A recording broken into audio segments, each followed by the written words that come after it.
awan mana yang bisa untuk disemai. Saya masih berada di atas pesawat KASA untuk mengikuti secara langsung, secara eksklusif operasi modifikasi cuaca. Melakukan operasi modifikasi cuaca, apakah hal itu efektif? Awan itu bisa mereplikasi diri.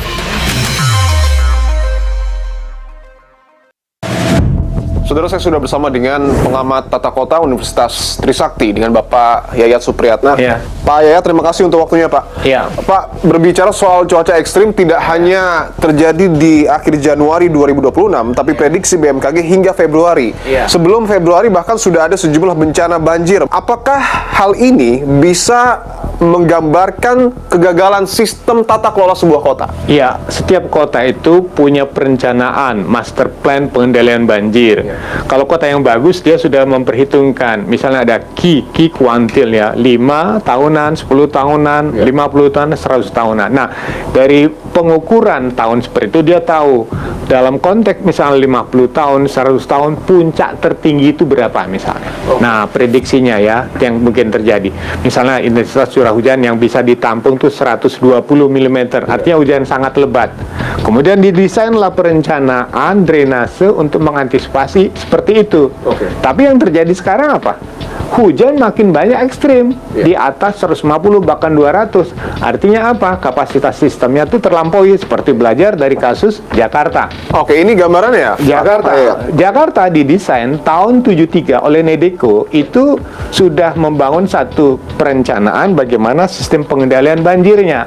Tetapi hasil revisi dari JICA dan tahun 97 dan tahun 2007 dari Jakarta ini, itu menunjukkan bahwa ini sudah jadul.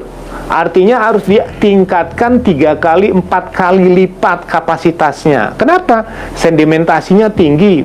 Kemudian kepadatan penduduk makin banyak. Ketika kapasitas sistemnya sudah tidak mampu mengantisipasi cuaca karena perubahan secara global, rusaknya ekosistem lingkungan, penurunan permukaan tanah, itu otomatis kota nyerah.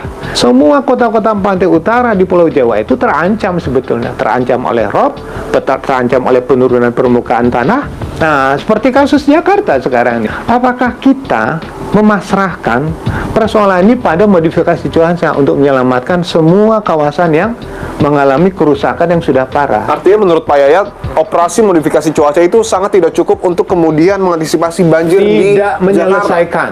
Jakarta. Tidak menyelesaikan. Kita bayangkan, ilmu langitnya canggih, tapi ilmu bumi hancur. Jadi ketika ekosistemnya itu sudah rusak, sistem struktur sistemnya itu tidak mampu membackup, yang terjadi kan kita lihat aja, hujan sedikit, musim hujan masuk, macet di mana-mana, tergenang di mana-mana. Mohon maaf, sederhananya mungkin kelalaian ini sudah berlangsung lama. Tidak hanya di tahun ini ataupun beberapa tahun kebelakang, tapi cukup panjang. Ya.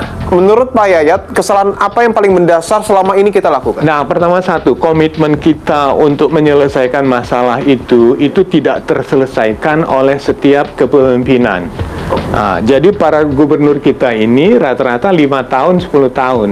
Ya kan? Kedua, kadang-kadang harus bekerja sama dengan persoalan kewenangannya, kewenangan pemerintah pusat, pemerintah daerah. Penanganan banjir bukan sekedar membuat normalisasi sungai, tapi bagaimana mendukung dengan persoalan pembangunan perumahan permukiman bagi mereka yang akan direlokasi. Konsep master plan yang sudah disusun dalam rencana tata ruang kita adalah membuat sistem polder. Ini masuk di dalam rencana tata ruang Jakarta 2010. Tapi tidak bisa dieksekusi karena mahalnya pembebasan tanah. Artinya perencanaan ini tidak terlaksana? Tidak terlaksana sepenuhnya. Kerusakan di tengah inilah yang menyebabkan persoalan banjir lokal saja, hujan lokal saja sudah membuat Jakarta tergenang di mana-mana.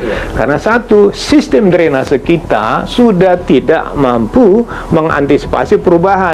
Oke, untuk Pemprov Jakarta sendiri saat ini ada sebuah proyek Jaktirta. Apakah ini kemudian cukup mampu untuk untuk setidaknya mengurangi potensi-potensi banjir di wilayah ibu kota? Pendekatan pertama tadi pemetaan secara kewilayahan, di mana yang harus segera diatasi dengan cara yang paling cepat ya, seperti dengan pompa dan sebagainya.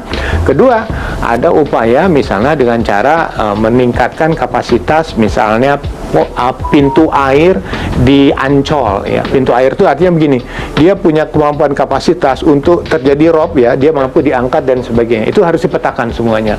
Ingatlah, model Jakarta tahun 2026 ini menganggarkan 31 miliar untuk cuaca. Apakah daerah-daerah punya anggaran untuk membuat modifikasi cuaca? Yang anggaran juga cukup besar. Jangan sampai modifikasi itu hanya membuang uang, membuang ya garam atau apa, kemudian hasilnya nggak maksimal. Tapi catatan-catatan penting dari kita sekarang adalah ketika bahwa kota-kota di Pantura semakin kritis.